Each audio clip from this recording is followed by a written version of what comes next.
Kalau untuk bahan baku kain kita masih mengimpor, tapi kalau yang lainnya kita sudah punya tinta gambir juga.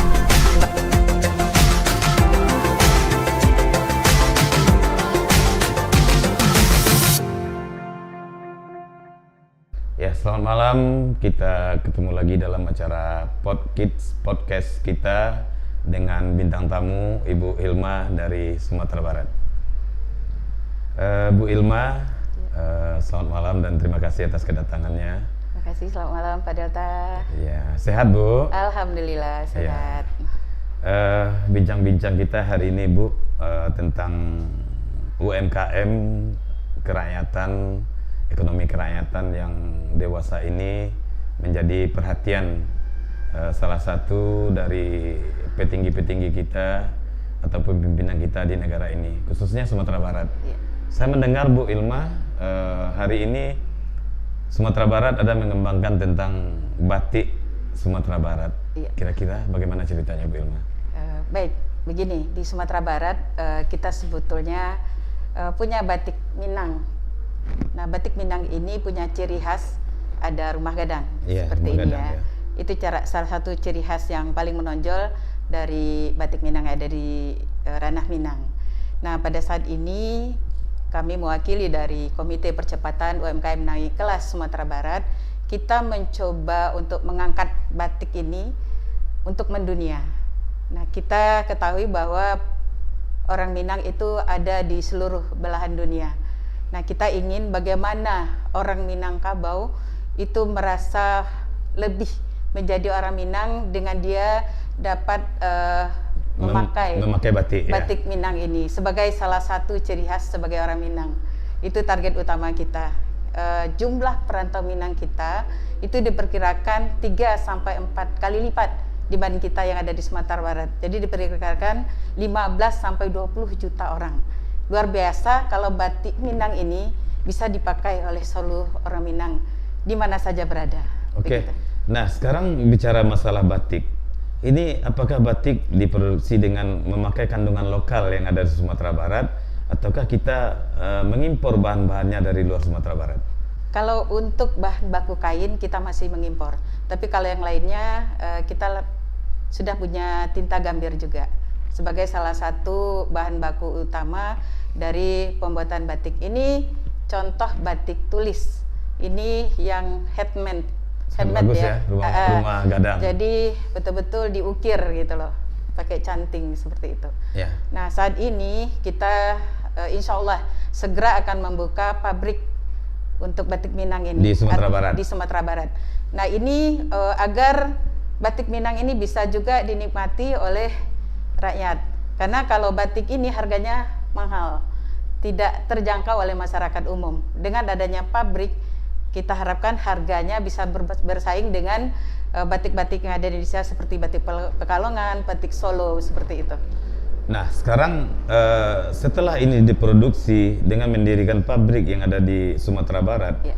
kemudian yang akan disasar ini pangsa pasarnya apakah cukup dengan lokal, ataukah juga nanti akan ke luar negeri atau negara-negara tetangga? Iya.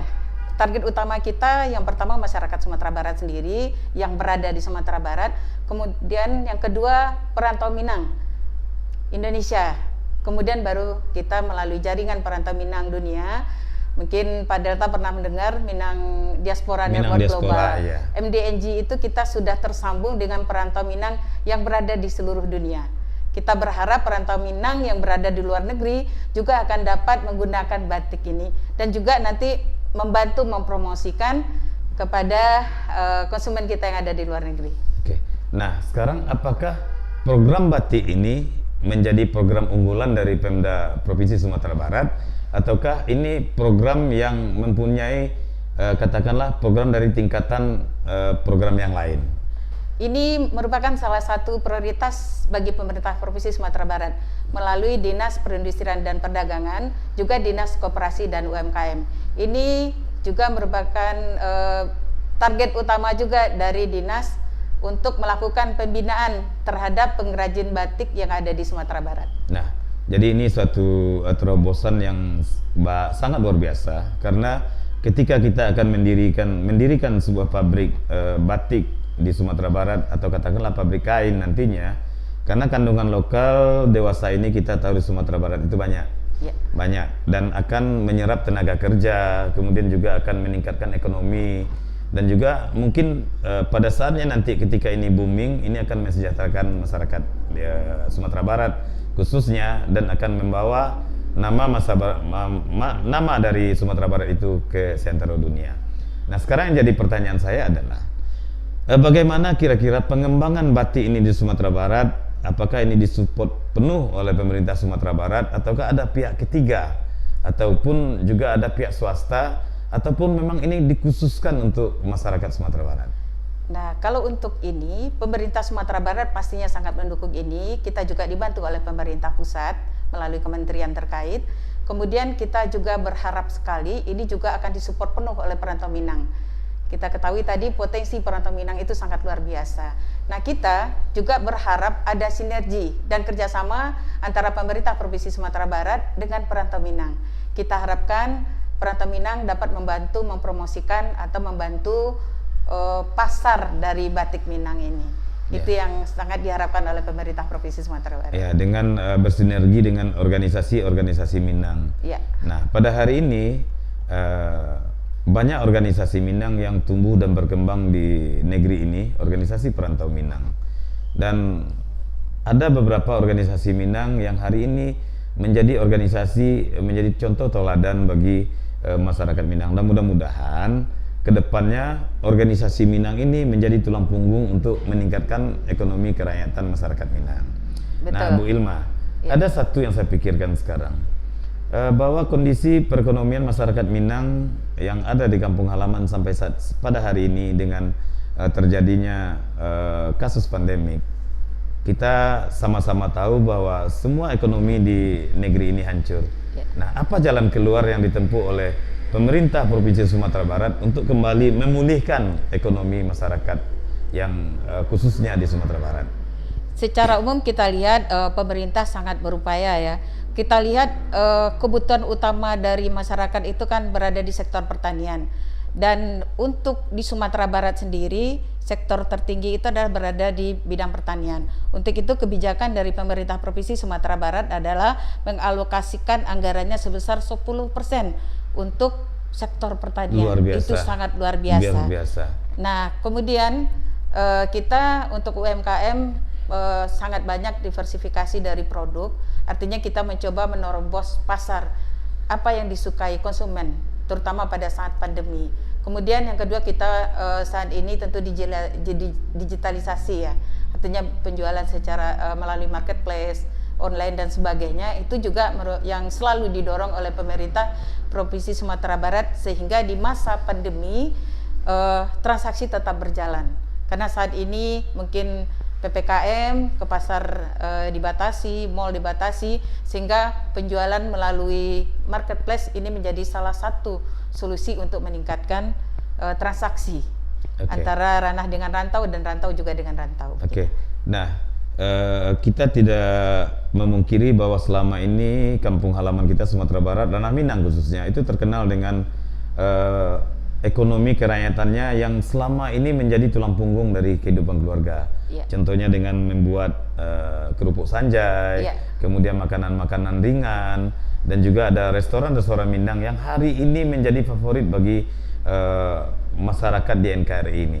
Nah, sekarang apa kira-kira yang menjadi motivasi bagi Pemda Provinsi Sumatera Barat untuk kembali mengangkat, menggairahkan ekonomi kerakyatan di bidang-bidang yang tersebut?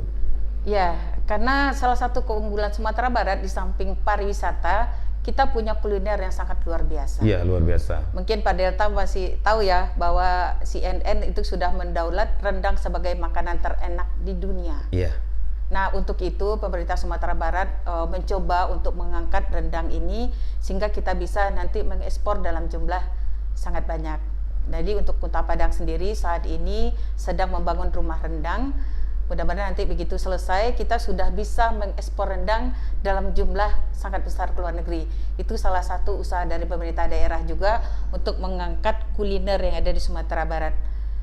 Kemudian kita berharap dengan kondisi pandemik yang sudah mulai melandai ya, untuk kasus Ya, mudah-mudahan COVID-nya. lama Kita lagi berharapkan habis. Kita berharap situasi bisa dapat berjalan normal kembali, dan kita punya potensi pariwisata yang sangat luar biasa. Nah, kita harapkan pariwisata dapat kembali pulih dan menerima kunjungan wisatawan lagi di Sumatera Barat. Nah, itu otomatis ekonomi kerakyatan yang ada di Sumatera Barat bisa segera pulih juga. Karena selama ini baik produk-produk unggulan UMKM, souvenir, oleh-oleh, tadi ada Sanja yang juga sangat luar biasa, sangat diminati oleh siapapun yang berkunjung ke Sumatera Barat. Kita harapkan ini bisa normal kembali lah, ya kan, dan kalau bisa lebih meningkat lagi kunjungan wisatawan ke Sumatera Barat. Oke. Nah, sekarang kita bicara masalah semua sektor ekonomi yang akan digiatkan kembali di Sumatera Barat. Ketika kita akan mengangkat sektor ekonomi, tentu kita akan berbicara tentang legalitas. Ya. Mungkin nanti ada investor dari perantau-perantau Minang yang ada di luar Minang yang akan mencoba untuk berinvestasi di Sumatera Barat. Ya. Apakah pemerintah Provinsi Sumatera Barat dengan membuka keran atau membuka ruang sehingga para investor untuk bisa ikut berkecimpung membesarkan produksi atau membangun pabrik di Sumatera Barat untuk demi mengangkat ekonomi Sumatera Barat? Kan kadang di satu daerah itu ada satu katakanlah legalitas, ada yang kadang dipersulit, ada yang susah, ada tergantung dengan keadaan pada saat itu, dan juga tergantung suhu politik. Nah, sekarang bagaimana ini dengan Sumatera Barat? Apakah akan membuka keran sebesar-besarnya, sebagus-bagusnya untuk para investor yang akan mencoba untuk membangun mungkin pabrik, mungkin akan membangun kegiatan-kegiatan yang berbasis ekonomi di Sumatera Barat? Insya Allah sampai hari ini komitmen pemerintah Provinsi Sumatera Barat yang kami lihat ya, bahwa sangat mempermudah. Kita juga ada SOP-nya di Dinas Penanaman Modal dan Pelayanan Terpadu Satu Pintu, bahwa tidak akan mempersulit, sudah ada SOP-nya dan itu tidak akan berlangsung lama untuk proses perizinan, sangat dipermudah. Dan tentu saja pemerintah Provinsi Sumatera Barat sangat berharap adanya investasi dari perantau terutama, selain untuk mengikat tali silaturahim antara ranah dengan rantau. Tentunya kita berharap ini sangat membantu pembangunan di Sumatera Barat. Ya, dan mungkin sinergisitas dari para perantau dan juga para pimpinan di Sumatera Barat akan menjadi suatu tonggak untuk memulai suatu kegiatan. Nah, di sini tentu akan berbicara tentang aspek-aspek mungkin ketersediaan lahan, kemudian tenaga kerja yang membidangi skillnya masing-masing. Ini kita sudah berbicara kepada jalur pendidikan. Ya. Jalur pendidikan mungkin di sekolah kejuruan, di universitas yang membidangi, contohnya ada perikanan, karena Sumatera Barat juga terkenal dengan lautnya, ya, dengan ikannya. Kemudian ada pertanian. Ya. Nah, sampai hari ini untuk Sumatera Barat apakah sudah siap dengan segala kategori tersebut? Insya Allah kalau di Sumatera Barat ada cukup banyak SMK, artinya sudah semua punya skill masing-masing ya. Kemudian kita lihat juga universitas yang juga sudah banyak menghasilkan lulusan yang menurut kami juga sudah bisa kita berdayakan untuk dapat melaksanakan kegiatan seperti yang disampaikan tadi. Di sektor kelautan perikanan juga sudah ada sekolah yang khusus untuk perikanan dan kelautan. Saya pikir ini bisa kita berdayakan. Yang setahu kami lagi bahwa Sumatera Barat saat ini masih membutuhkan investasi di sektor kelautan. Kita masih kurang untuk kapal penangkap ikan tuna. Yang banyak sekarang itu baru untuk ikan yang kapal nelayan tradisional. Iya, itu sangat banyak. Nah, tapi yang kapal yang bisa untuk menjangkau lautan luas, artinya untuk menangkap ikan tuna, itu masih sangat terbatas. Dan kami tahu bahwa permintaan untuk tuna ini sebetulnya cukup tinggi di luar negeri. Tapi kita belum banyak menghasilkan karena keterbatasan kapal tadi. Ya, jadi mungkin nanti bisa saya sampaikan bahwa akan diadakan tentang pameran-pameran tentang hasil dari Sumatera Barat. Kemudian ada juga mungkin mengundang para investor dengan mengadakan presentasi. Dan mudah-mudahan saja para investor kita, ya terutama orang Minang lah, yang ada di NKRI ini yang sudah kuat ekonominya, bisa kembali ke Sumatera Barat untuk membangun Sumatera Barat. Dan ini bertepatan dengan batik ini. Saya melihat adalah kebanggaan kita Sumatera Barat karena pemerintah negara Republik Indonesia mengatakan bahwa kita bangga punya batik negeri kita sendiri, dan batik ini adalah pakaian turun-temurun. Dan pada hari ini Sumatera Barat juga mempunyai batik, dan mudah-mudahan batik ini menjadi ikon untuk Sumatera Barat. Amin. Nah, dalam bidang ini Bu Ilma, apa kira-kira yang menjadi hambatan untuk mengembangkan batik ini sampai saat ini? Apakah sudah bisa batik ini terrealisasi ke masyarakat dalam produksinya, atau belum, masih dalam sekadar tahap uji coba? Sekarang ini sebetulnya salah satu pengusaha batik kita di Sumatera Barat itu sudah segera akan meluncing pabrik, tapi persoalan utama kita sebetulnya pasar. Untuk itu kami berharap melalui organisasi Perantau Minang di mana saja berada, tolong dibantu untuk memasarkan. Kalau secara alat dan tenaga kerja kita sudah siap, tapi yang ditakutkan oleh pengusaha batik ini lempar pasarnya, karena paling tidak satu hari mereka harus jalan 1000 meter. Jadi harus terjual 1 meter per hari baru berada di BEP. Dan artinya 1 bulan harus dilempar 30.000 meter. Ini yang kami harapkan dukungan dari perantau, tolong dibantu pemasaran. Nah, jika ini berjalan, maka kita bisa langsung jalan, dan insya Allah ini akan bisa booming karena harganya bisa terjangkau oleh masyarakat. Selama ini batik Minang terkenal mahal karena dia produksinya dalam jumlah kecil, otomatis biaya operasional menjadi besar. Dan dibuat dengan kerajinan tangan. Nah, kalau tangan apa ini tidak akan terjangkau oleh masyarakat kelas menengah ke bawah karena harganya di atas 1 juta. Nah, kalau sekarang apakah batik Minang ini akan mempunyai harga khusus, atau memang harga yang harus terjangkau, atau ada beberapa bagian batik Minang, ada yang mahal, ada yang sedang, ada yang biasa? Iya, kita mulai dari kelas yang terjangkau oleh masyarakat bawah yang harganya di bawah 100.000 itu sudah jadi baju. Luar biasa. Ya, kemudian di atas itu memang bertingkat. Ada yang di harga 100.000 lebih, 200, dan bertingkat sampai dia jutaan juga ada. Tergantung kualitas dari bahan dan juga kualitas dari tinta yang digunakan. Dan jika itu memang pakai handmade, istilahnya pakai tangan, itu pasti lebih mahal karena ini cukup lama untuk mengerjakan ini. Nah, sekarang batik ini apakah kita jual dalam keadaan kain terpotongan, atau kita sudah mengirim ke konveksi-konveksi dan dijual berupa bentuk baju, baju laki-laki, kemeja, atau baju perempuan dengan baju gamis dan segala macam? Apakah ini menjadi satu terobosan untuk menjual batik ini dalam bentuk pakaian jadi atau bahan? Kita memang rencanakan keduanya. Artinya ada yang baju yang sudah jadi, ada yang berupa bahan. Tergantung kepada permintaan konsumen. Jika konsumen butuh bahan saja, kita juga bisa layani seperti itu. Nah, jika butuh tolong langsung dibuatkan jadi baju, bisa. Tenaga kerja kita sudah siap, sudah dilatih untuk dikonveksi. Nah, untuk rencana produksi ini kira-kira produksinya berapa yard satu hari? Nah, berapa meter satu hari untuk produksinya? Itu dia, kalau untuk pakai mesin yang pabrik itu 1000 meter per hari.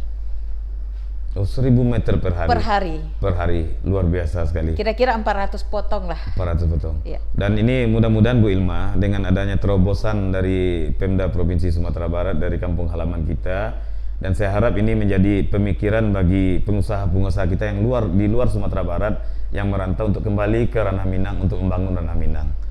Ini harapan kami dan harapan kita bersama Bu Ilma, dan mudah-mudahan ini menjadi terrealisasi dan perekonomian untuk masyarakat keluarga kita di kampung halaman akan terangkat kembali. Terima kasih banyak Bu Ilma. Baik, terima kasih Pak Delta. Mudah-mudahan ini menjadi suatu konsep kita bersama dan harapan kita bersama, dan ini akan menjadi ikon Sumatera Barat. Amin. Terima kasih atas kesempatannya. Mohon dukungan semuanya. Oke, pemirsa, demikian tadi bincang-bincang kita dengan Bu Ilma dari Pemda Provinsi Sumatera Barat tentang ekonomi kerakyatan. Kita mengangkat topik tentang batik Sumatera Barat. Sampai ketemu lagi. Assalamualaikum warahmatullahi wabarakatuh.